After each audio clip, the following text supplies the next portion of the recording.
দিদি দিদি সত্যি দিদি দিদি কোথায়?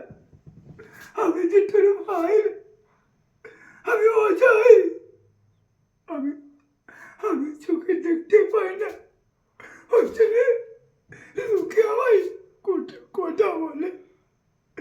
আমার দিদি তো ভালো, সত্যি পাড়ার লোকে কত কথা বলে জানিস?